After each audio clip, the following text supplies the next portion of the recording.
Hello and welcome to another episode of the Robertson Stash, a podcast about life and the pursuit of glass.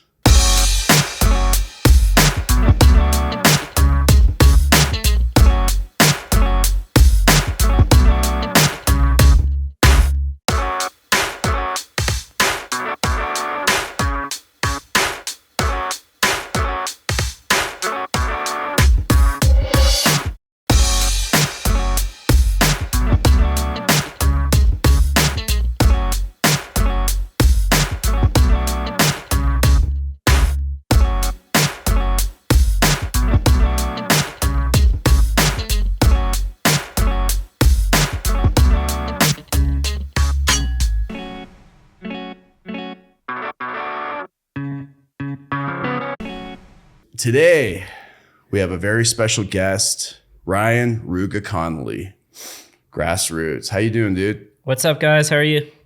Good. I'm here with my co-host, Sean Callahan. What's up, everybody? I'm Matt Robertson, and today's episode is kind of based around entrepreneurship. We're all kind of entrepreneurs here, right?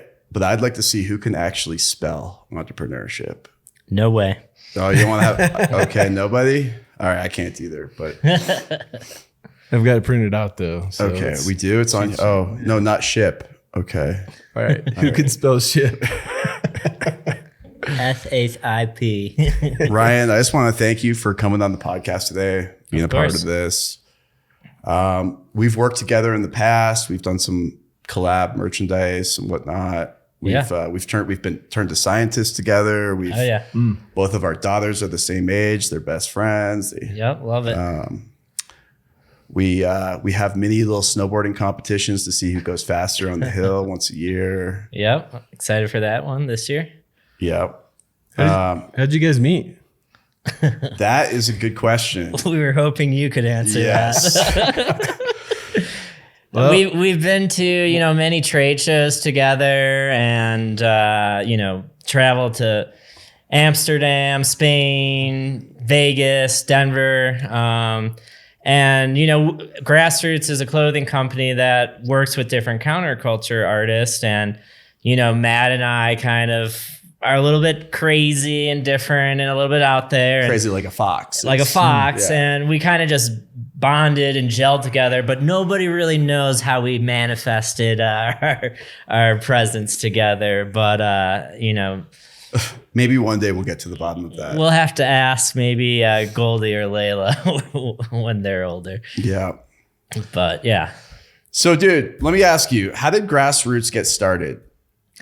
I was working out in California doing commercial real estate finance and just hated kind of the direction I was going with my life. And my grandfather always told me, like, whatever you do in life, you should love it because it's what you're going to do the rest of your life. So I really took that to heart. And so I started kind of writing down some of the things I enjoyed in life, like weed and glass and fashion, and started to kind of come up with a business plan. Sounds a little cliche nowadays, but I used one of my vacations and went to Burning Man. And after going to Burning Man, it was kind of an eye opener just to kind of follow my dreams and kind of take that next step forward. And shortly after that, I was fortunate enough to sell a building in El Segundo, and I took the commission check and used that money to start Grassroots and essentially put all my stuff into a storage unit and travel around the country, and kind of the rest is history for the most part. And what year was that when you got started? So 2009 is when we got started. And like, how did that start? Did you buy your first hats, or did you? I know you go to not China, a lot of people know this, but Grassroots actually started as a documentary film about the California cannabis culture. And I created one hat, the Cali Greens hat, our first hat, that I used to kind of promote the film. And I would take it places with me because I got my commission check. And after quitting my job, voila, I had no more income. So I wanted to create something while I was filming this film, which kind of showed different people's perspective about marijuana, from the patients, to the doctors, because I had grown up on the East Coast in Michigan. And really at that time, it was an urban legend what was kind of going on out in California. So I wanted to kind of connect the dots for all my buddies out east or whatever, and show that the world wasn't ending because of legal marijuana. And so with that, I created this hat, and I used it and sold it for gas money or to pay for the next hotel. While you were showing your film? While I was filming the film. Oh, okay. And so about 6 to 8 months into the filming process, once I quit my job, we were interviewing someone in Venice Beach where I got my start. And this homeless guy attacked our camera guy and threw him to the ground, broke the camera. And the police came, and they're like, good luck getting any money from this guy. He's a famous bum around here. Like, you're kind of screwed. So at that point, I kind of had a decision to make. Do I spend basically the rest of my savings on more film equipment, or this one hat that I was doing was selling out wherever I was going? Do I spend the rest of my money on another hat or more merchandise?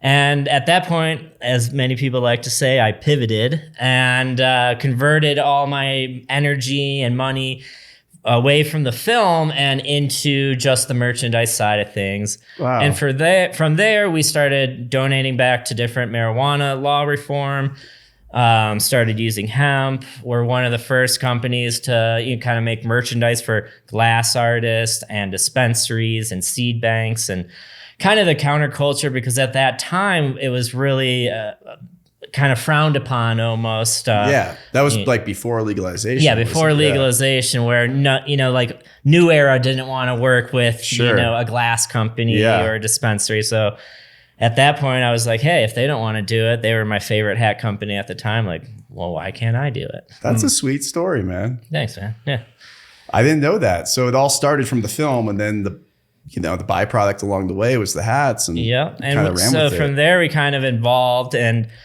I went to CU Boulder, and right around that time, there was this guy named Pretty Lights throwing these house parties in Colorado Springs and Fort Collins and Boulder. And so a bunch of kind of mutual friends knew him, and I was like, hey, maybe I can expand my brand from just making stuff for marijuana guys to music artist. And he was pretty much my first band DJ that we worked with, and kind of got a little lucky there because, he was on the up and coming house party side of things. And quickly after that, selling Red Rocks, and kind of from there, it helped get my foot in the door. Whenever I reached out to EDM artists and say, hey, I worked with Pretty Lights. Yeah. So that kind of made the world a little bit smaller. And from there, we evolved to many different kinds of artists, outside of just electronic music too. Yeah, one of the first trips I made to Colorado was 2011 to see Pretty Lights. Oh, yeah. It was epic, to say the least. Yeah, he throws on a good show. I hope he comes back out out of retirement. when he needs to. Sweet. So, dude, so you do a lot of collabs with a lot of artists these days. What are some of your favorites besides the ones we've done? You don't have to, yeah, I mean, those right now, but first off, gotta plug in Matt Robertson. Probably made the most merch out of any glass artist, with him and for him. We just came out with some joggers. Sick, the robes. First ever robe with a glass artist. So he's kind of breaking new territory and realizing, his collectors also want to wear some of his art, and in that kind of way, it makes the world a little bit smaller for, the fans of his. And, now they can wear a hat around and not need to worry about breaking their $10,000 bong. I definitely wear the joggers a lot. Joggers are so comfy. TSA always has a problem with them. Why? They're just like, bro, I got a stash pocket in your ankle. I mean, they know. Always. They're just like, I got to rub you down. I'm well, you kind of got to stay on your toes, because people are going to start realizing where all the pockets are. Yeah. So in Colorado, you definitely. Because I know on our bucket hats we have a really new stash So most pocket. of our products have a stash pocket, and what's that for? Love notes, whatever you need. Gems, you put a little stone in there. Your chakra, whatever. But birthstone. But yeah, I would say a lot of the Colorado venues kind of know of at least the hat pocket. But you got to keep the bouncers on their toes. Yeah, I might not tell them where all the other pockets are, but you got to have a decoy pocket. Be like, yeah, that's the one. Yeah, with the love note in there. Like, I love security. Like, they're the greatest. Yeah. But as far as like, some of our favorite collabs, personally, growing up, I always used to listen to Method Man and, love Wu-Tang. And, that's kind of a fun story. It was right when I got started, only had my Cali Greens hat at the time. I was working backstage for this music festival called Summer Camp. And because I was doing like some of the film stuff, they had me help with the sound for interviews with bands. And because of that, I got a backstage pass. So I told them, hey, I could interview whatever bands and help them out. But when Method Man was on, like I needed to be backstage, not working. Oh, sweet. So I think it was like 5 to maybe 10 blunts rolled up, ready for Method Man. He was, I believe, an hour and a half, maybe 2 hours late. It was a Redman Method Man show. Comes out of the bus, smoke is billowing out of the air, and he runs just kind of straight from the bus on stage, grabs the microphone, just, starts going at it right away, like no introduction. And so right then I light up my first blunt, and I just kind of like waving it, like over to try to get his attention. And he comes running over to me and just grabs the blunt, goes on stage, rapping, smokes the whole blunt by himself. I'm like, all right, he's done. I'll light another one. Call him over again. Long story short, that happened about 5 times or whatever. And I was like, awesome. I kind of got to smoke with Method Man. Yeah. He didn't really pass it back to me, but I took the first couple hits. So, first of all, that was like a dream come true. So then I thought I kind of had it in. So after the show, I'm trying to go onto the bus. It's pretty much me and a bunch of ladies. And, this guy who's now my friend now, Nut, who is his like security guard and manager, comes up to me like this big guy, like, yo, you're not making it on the bus. I'm like, oh, come on, man. Like, I just want to give Method Man this one hat. And I only had 2 hats left at the time, like the one I was rocking and, all same design? Same design. Okay. And so I tell him, I want to give you this hat, this security guard, and then could you give this one to Method Man? And so about 10 minutes goes by, and Nut comes out of the bus, and he's like, yo, Meth says the hat's dope.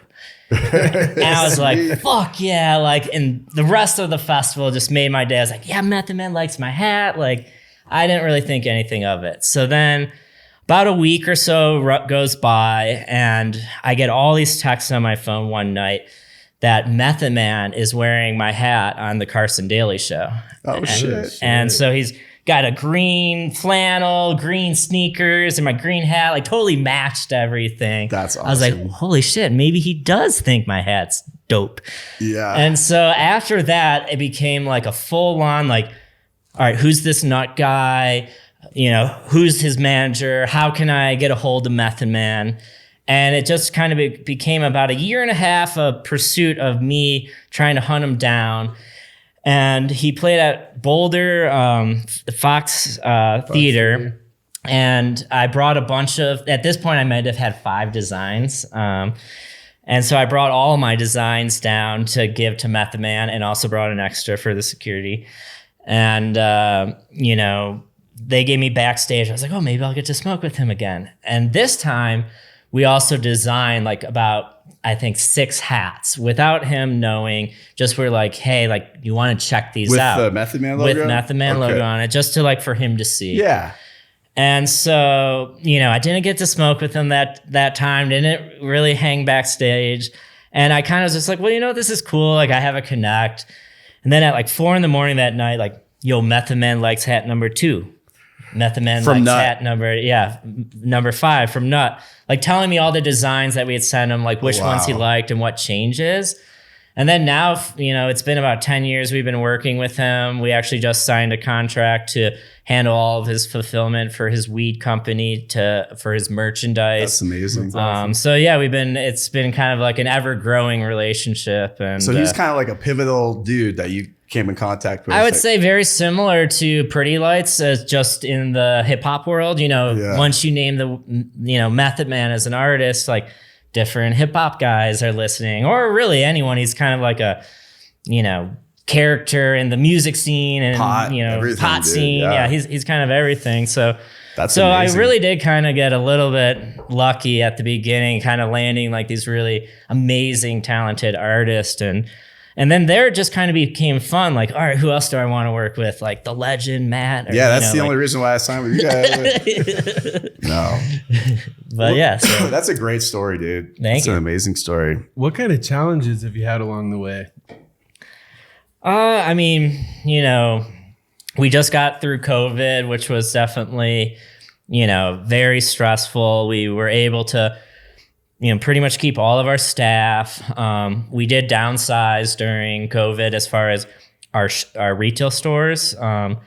But we were able to come out of COVID with being able to purchase our first warehouse about a year ago. But like, when you have staff or whatever, I mean, this is our 14th year. Like, you start to learn about their pets, their grandmothers, and then they become family. And then when something like this happens, and you don't really know what's tomorrow's going to bring for your company or yourself, and you start to think about your, the 10 staff that I have, and how can I continue to put food on their plate. And that was just really draining on me, mentally. Because you guys would go to like all the shows, like every year, all our the world and that just shut down. Stopped. For 2 years, right? At the very beginning, I did almost like 100 events a year and lived out of my car, for about 2 years doing that. And now we've skimmed it down to kind of, still like 30 to 40 events a year, but yeah, that all shut down. During COVID, it was like how many? Well, you can't. 5, 0? I mean, you couldn't have more than 5 people in a room. That's right, yeah. So, the Electric Forest just got back this year. They had to take multiple years off, and that was one of our biggest, so having our whole wholesale, shut down, I'm sure you had to deal with, some of those. My business things. kind of went up during that time because people stayed at home and they just wanted pretty things to like, get high with at their house. They couldn't travel. So yeah, I mean, it was, for us, it was, and then you have all this overhead and different things aren't coming in. So that was definitely, I'm glad, we're through with that. And I feel like this year was kind of like the first year that really kind of just felt like being back to normal, and our whole you laid a pretty good foundation, dude, because wherever you go in Denver, you at least see one person with a little G sprout on the side of their hat. Like, yeah. Awesome. We've all worked pretty hard to, whether it's selling a hat at the Black Box or selling a hat at Electric Forest, like, we put our, a lot of work in, and honestly, it does help when you work with such amazing artists. People ask like, how did you get so big? And I honestly think we were so open to collaborating while a lot of people are against it.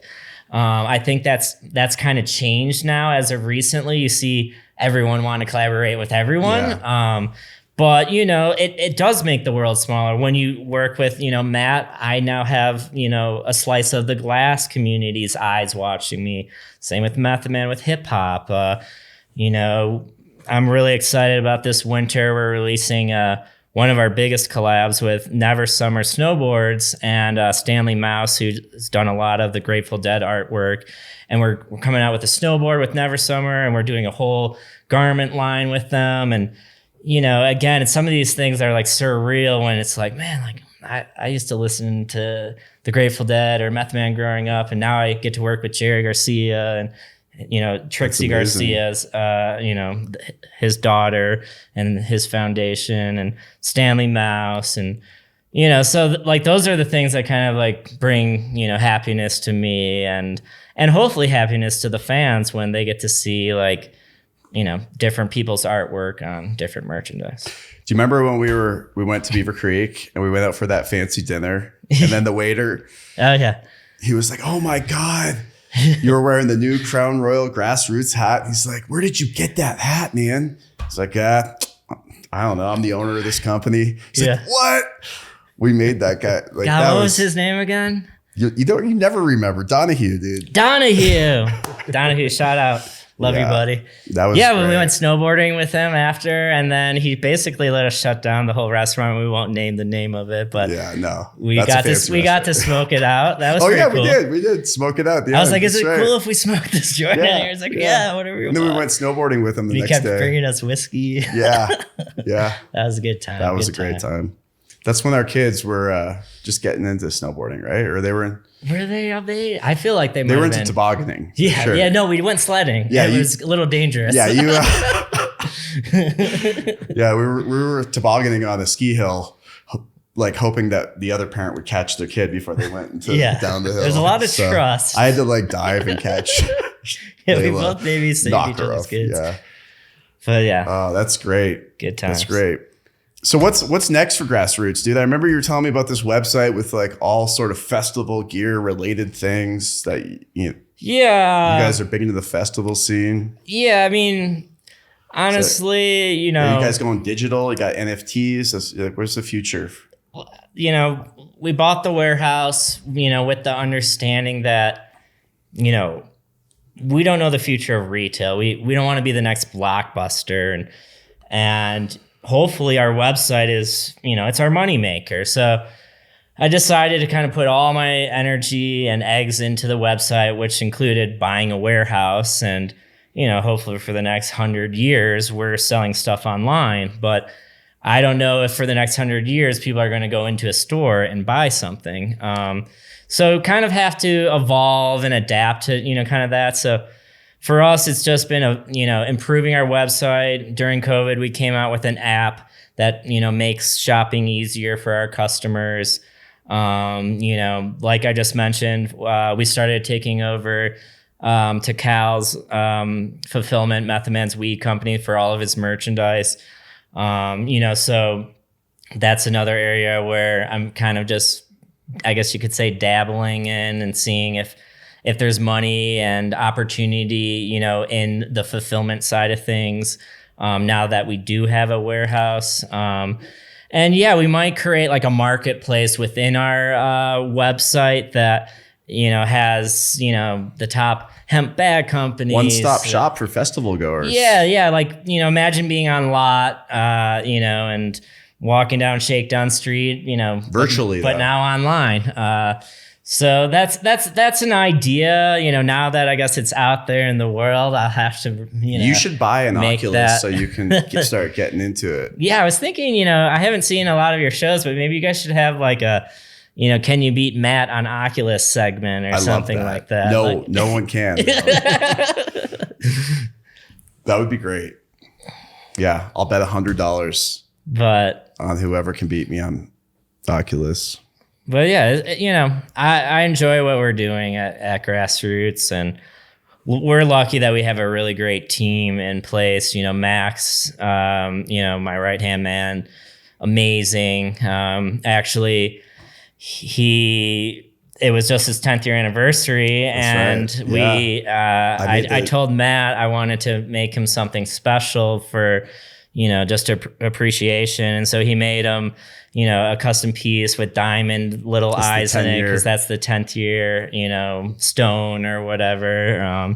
So that's just another cool way that I get to work with Matt, and also kind of. Well, that's super cool of you to give that to your employee too, man. Like, yeah. I don't really have one. I only have a peak piece. Yeah, you got one for your daughter. I got one for my daughter. Everyone around you has one except for you. I got a peak attachment that I think you only made like a couple of. Yeah. I think I was the first. I need one for me though. Now that would be the next goal. When's your birthday? We just missed it. Oh, September okay. 15th. We'll have to see how the economy's doing next September. Perfect. But hey, yeah. you heard it here first, guys. Okay, yeah, that's right. Buy from Matt. I got you, dude. I got you. You know what? You're gonna leave with something tonight for sure. A balloon? Or maybe a balloon full of something. Yeah. I've been wearing Grassroots now for probably 10 years. So it was Thank you for the support. kind of cool to be like, oh, this is Ryan with Grassroots. Like, what are you with? He's like, oh, he created the company. I was like, oh, well, wow. I went to, what is it called? Wakarusa. You guys had a booth a couple of years running. Were you there for when the dome was ever there or no? I don't know. It was 2012 and 13. So we used to set up this geodesic dome. It was definitely in a tent. And sure. so I just was like, I went balls to the wall at the beginning of Grassroots. And this is actually kind of a cool story too. Grizz and Freddie Todd and Elfkowitz all went to like my rival high school. They were much younger than me, but in outside of Detroit, Michigan, they went to Groves and I went to Seahome. And so I kind of have this like Michigan connect going, and all these guys were like up and coming DJs, and I had this geodesic dome that was just far superior than, you know, the normal 10 by 10 easy up. And so we used to throw the down, you know, at some of these events. Actually got How did you bleep yourself out there, dude? That was good. We got kicked out of summer camp one year because this band, DJ group Orchard Lounge, was supposed to be like headlining one of the main stages, and Bethany was playing at our booth and they couldn't find her. And then the cops like surrounded us. I thought like we were going down for like smoking weed or something, but it was actually to search for Bethany. And then they drove her to the stage or whatever. And then the next year we didn't get invited back, but we now do the official hats with them. So that's good. But yeah, so we set up this dome, and kind of similar story, but it was at this event called Tall Trees, and Grizz was, one of the main guys there, and their power went out because of storms or whatever, but we had a generator, and we just... Oh, you had the power. Yeah, we threw the hell down with like Grizz, and just kind of some of these renegade parties that... So Grizz was originally from Michigan too? Yep. Now he lives here? Yeah, he lives here now. Okay. So like we like to kind of like connect with our fan base, and whether it's throwing like underground parties or, you know, I'm sure you remember the break room.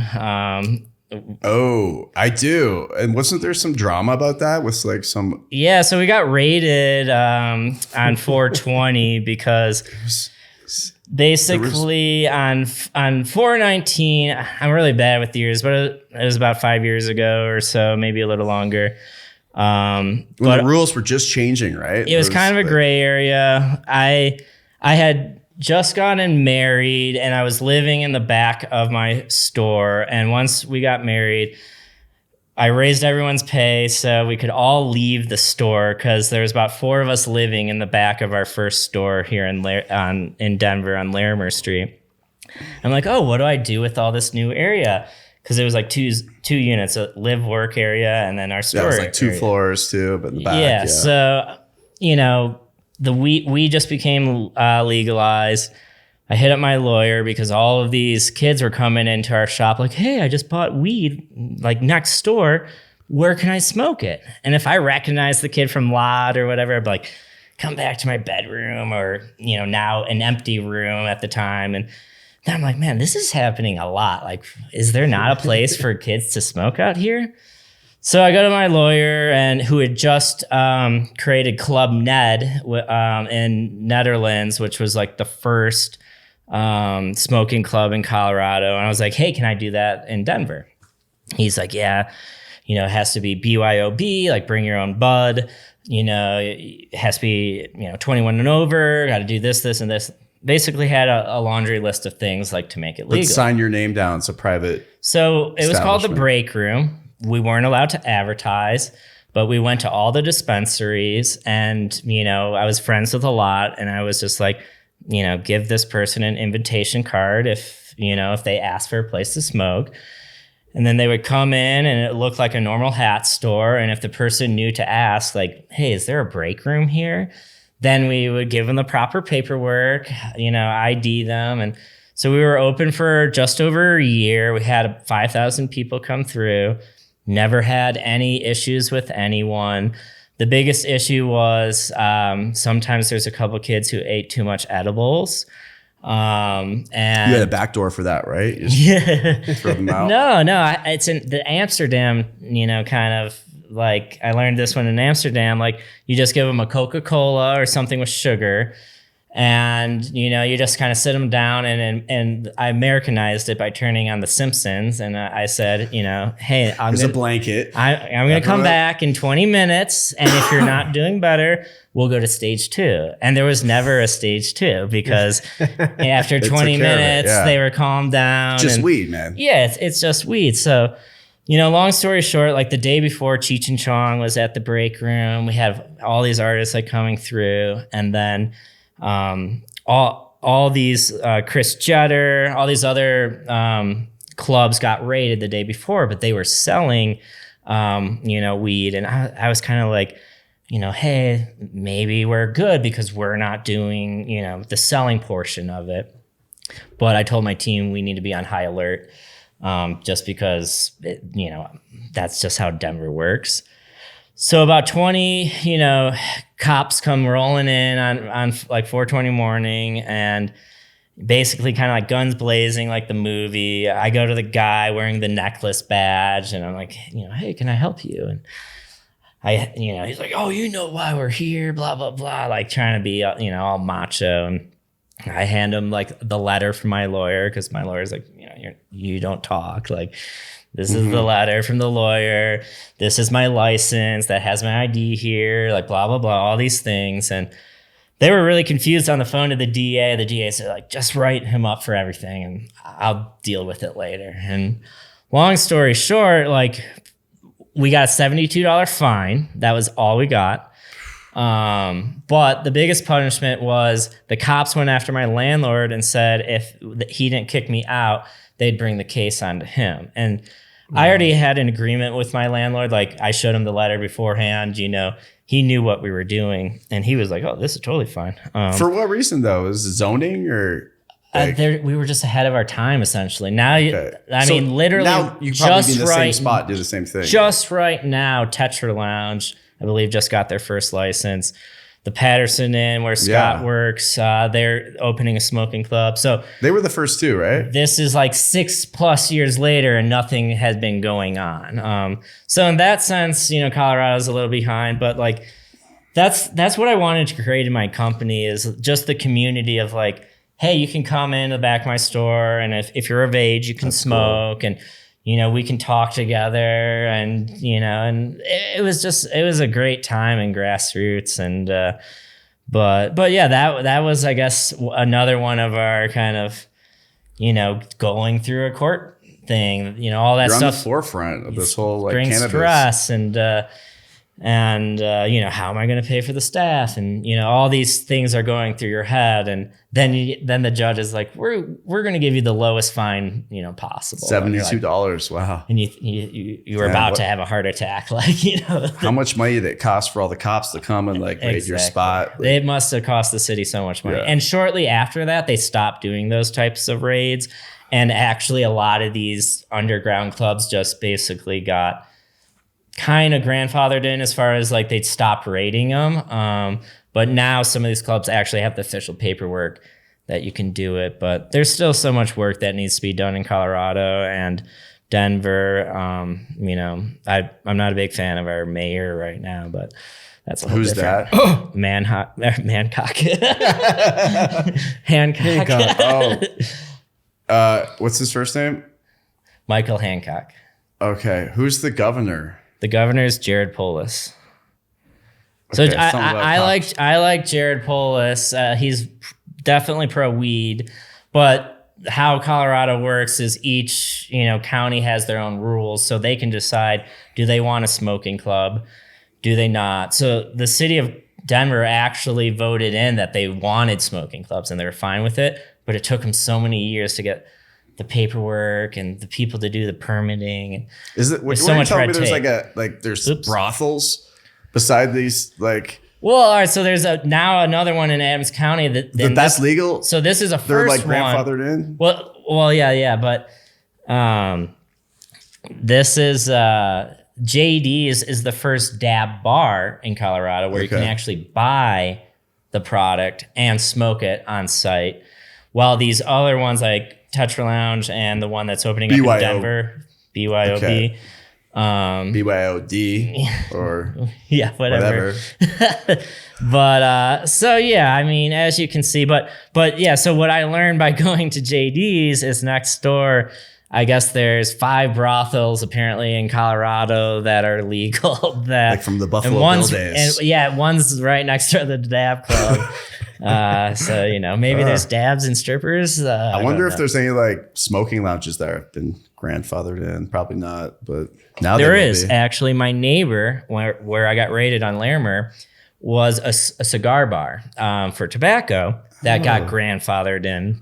And that was kind of part of my defense. Like, these guys can smoke this and that, but why don't they just like let us do what we want? If you're not murdering people, like. Yeah, I mean, the problem is once things become legalized, it becomes a whole bureaucratic mess and red tape and how people want to make their money. Yeah, they want to know how they're getting their hand in the pie or whatever. But yeah, like I said, I had 5,000 people. I bet if you ask a bar if they had 5,000 people, like, was there any issues in your bar during that time? And my biggest thing is some guy on an edible that has to watch The Simpsons. Like, that's not that big some of a drunk they have to throw out that goes to a bunch of trouble or throwing up on themselves. How much damage do they cost when you kick them drunk out? Or exactly. But obviously, wow. I'm pro-choice drug. Well, it's nice to be in an ancillary position throughout all the legalization. I mean, you make apparel. Yeah, no, I mean, with stash pockets. That has helped us. When a new state becomes legal, I have my sales guys calling, and being like, "Oh, there's a new dispensary here. There's this there." So that does help. There's normally more head shops that open up in a legal state. So those are paving kind of the way, for us, which we consider ourselves a counterculture brand. So I see you were in a golf hat. What is that? This is a sample. We're coming out with one similar. Every year we do like a couple golf lines. We're breaking into Frisbee golf lines too. Again, counterculture. We realize that, hey, if you like weed, you might like golf. If you might like music, you might, the kind of the list. Yeah. The list goes on. We make stuff for food companies, pizza companies. Dude, exactly. You got the munchies. We got you. Exactly. Like, why limit ourselves to that? Like, as long as we consider them a like-minded kind of individual, and like, I'm not going to go out of or I shouldn't say out of my way. I'm not going to make a Trump hat or something like that because it goes against our like core beliefs. But it does. So you're more of a Biden guy then? Or I mean, not to get political. I'm just. You don't want to get political. I do not. With the hat company. Okay. I mean, I'm just. I think that guy was an asshole, though. I can say that, I guess. Who, Trump? Yeah. I mean, I'm from Canada, so I mean, I don't have much to say on that. I'm not going to say anything on that. What do you think of Biden, though? Are you asking me? Yeah. Anyways, no Biden hats, no Trump hats. Okay, I get that. Yeah. But we actually have, I don't know, there's this guy named Kayvon who owns Sexy Pizza in Denver Relief. He ran for mayor here. We made him a hat, because we did we believed in what he was kind of wanting with the city. So I've dabbled in some political things, but. What's the story behind the fuck yeah, the Great Lakes hat that I have? It's like, fuck yeah, Canada. Or no? Do you remember that one? It's like white. Yeah, I do. Like I do remember that one. I think that was a hat we made. For like one of the prime ministers? Like we do. a couple events in Canada. Fuck yeah, bud. That was Fuck what yeah, it was. bud. That's what it was. Okay, yeah, Fuck yeah, bud. And I would wear Sorry, that. it took me the a Great second. Lakes on it. Yes. Yeah, yeah. Okay, I got that one. Yeah. Yeah. So, Fuck you know, yeah, bud. Shambhala. That's what Canadians say, right? Yeah. Okay. Yeah. That's Well, you pretty told me racist. it's- What? Oh, God. You did. I was drawn to that hat. I didn't know why, but So yes. when we were doing It these said, events in "Fuck yeah, Canada, bud." like these kids would give us different like Canadian like vibe Slangs. ideas. Yeah. So, you know, Shambhala is one of our bigger events That's up there. in BC, yeah. In BC. If you haven't been out there, it's one of my favorite music festivals. But fuck yeah, bud. You know, we had to throw that on a hat. So that's Canadian, right? Is it? Fucking A, I don't Yeah, I know. don't know. Guy. You're going to get me in Guy. trouble with all of our Canadian fans now, aren't you? They love you. Don't they love you know? up there. Hey, Or is that Minnesota? I think that is. But that's more north than where I was from, dude. Southern Ontario comes way down into America. So you're Southern Canadian, eh? I am Southern Canadian. Sorry Wow. about that. Yeah, I'm Southern Ontario Canadian. So. It really comes out. You get a couple of drinks and you start saying sorry. Sorry, yeah, I definitely hear sorry. sorry a lot. Yeah. Sorry. So I say it like Yeah, that. you do say sorry. sorry. Sorry. Open the dory for you. Okay. Well, how about we do a dab and then we come back and talk about this, or should we Yeah. just go right into this piece here? No, Whatever you guys let's want. dive Are we- into it. What? Dive into it? No dab? I mean, Okay. We could. I mean, we're flowing. We're Yeah, flowing right We now. could dab and come back and see how well we flow afterwards too, but That- we could still keep flowing. Okay, whatever. Actually, I have one question to ask you. What's up with this game on NYE? Are you going to come with me or no? What are your problems with that being downtown? Is that the Maple Leafs game? That's the Maple. So the one and yeah, we only got the day. They put Avs it on and the Maple Leafs. First of all, I will say this: I'm a big Detroit Red Wings fan. And they're rivals with the Leafs, right? I mean, so they're in the same division and they're part of the original teams, but there was a huge rivalry between the Red Wings and the Avalanche. Okay. So much that it's died now but the hatred is still there. They because fight.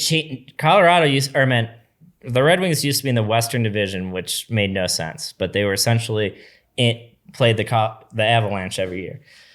It was back, in mid 2000s. But there was, the two goalies fought in the center of the ice. Oh, I'd love to see that. I went to one of my classes. I went to CU Boulder, and this kid was wearing a Wings jersey, and I was like, "Yeah, like what's up?" And he turns around and says, "Wings suck." And I used to go to like. Did you fight him right there? I used to go to parties like on Throw your gloves campus, off. and people were like, "Oh yeah, where are you from?" I'm like, "Oh, I'm outside of Detroit," and they're like, "Oh, it's playoffs. Like, you seem like a good guy, but you gotta leave." Like, so that that kind of has been installed in me. And congrats to the Avs for winning the Stanley Cup last year. But I'm happy for my friends out here. But people have asked me like, "Hey, were you cheering for them?" I'm like, "No, I just can't." Just something that I just couldn't do. And I feel like I could get a little bit more behind the Maple Leafs, but bud. But yeah, the Avs, fuck the Avs. The Buds. They're actually called the Buds in Canada, Maple Leafs. That's the Canadian name for them, the Buds. Because they were all young buds, right? At one point. Yeah. I don't know, dude. I'm half and half now. But how about we take a little 5-minute break? Let's do it. Here, we come back. We have a I little could bit use of some a balloon. Yeah. But anyways, let's wrap this up. We're all high now. Perfect. I just want to say, thank you for tuning in. If you're a fan, go ahead and leave a message on the website, comment, call me, 555 Mike Jones. Mike Jones. Mike Jones. But again, I want to thank you for coming in, dude.